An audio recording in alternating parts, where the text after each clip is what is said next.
మొన్న తెలంగాణలో అయిన ఎలక్షన్లతోని మంత్రులు మాజీ మంత్రులు అయ్యిండ్రు. సీఎం కూడా మాజీ సీఎం అయ్యిండు.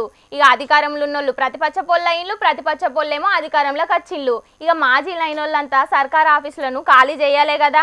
ఓ గట్లనే మాజీ మంత్రి శ్రీనివాస్ గౌడ్ సారు ఆయన ఆఫీసును ఖాళీ చేస్తుంటే పెద్ద రచ్చ జరిగిందుల్లా. మరి గట్లెందుకో మనం కూడా అరుచుకొని వద్దాం పాండి.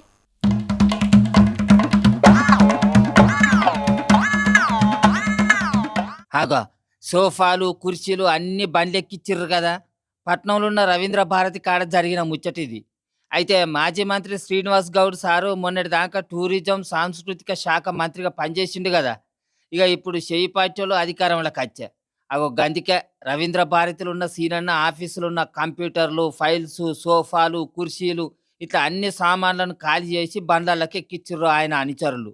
అగా ఈ సామాన్ను గట్టెట్ల కొంచబోతారు, ఇవన్నీ సర్కార్ సామాన్లు, మీరు ఎట్లా కొంచబోతారు అని లొల్లికి దిగిర్రు ఉస్మానియా విద్యార్థులు. ఇవాళ గవర్నమెంట్ సొమ్ము, ప్రజలందరూ కూడా ట్యాక్స్ కట్టేటువంటి సొమ్ముని ఇవాళ శ్రీనివాస్ గౌడ్ తన సొంత సొమ్ముగా ఇవాళ మొత్తం కూడా ఇక్కడ ఖాళీ చేసి ఇవాళ తీసుకెళ్ళేటువంటి పరిస్థితి ఉన్నాం. ఇవాళ మేము అనుకోకుండా చూసి దాన్ని ఆపి మాట్లాడితే అక్కడ వచ్చినటువంటి ఆఫీస్ వెళ్ళిపోయిండు.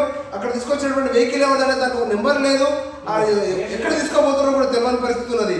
ఇదే విధంగా తెలంగాణ రాష్ట్రం మొత్తం కూడా అందరి ఆఫీసులో కూడా జరుగుతూ ఉన్నదని చెప్పి మాకు అనిపిస్తున్నది. విన్నారా, మాజీ ఎమ్మెల్యేలు మాజీ మంత్రుల ఆఫీసులలో గిట్లనే సర్కార్ సొమ్మును ఇష్టం వచ్చినట్టు బండలకు ఎక్కించుకొని తీసుకుపోతున్నారట. ఈ ముచ్చట మీద పోలీస్ స్టేషన్లో కంప్లైంట్ కూడా చేసిర్రట.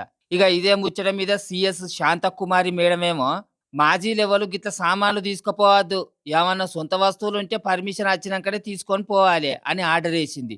చూడాలి మరి. ఇప్పుడే ఇట్లుంటే రేపటి సంధి చెయ్యి పార్టీల ఏలుబడి సురువైతుంది. మరి రేపు మాజీలంతా వాళ్ళ ఆఫీసులను ఖాళీ చేస్తుంటే ఇంకెంత రచ్చ అవుతుందో ఏందో పొర్రి.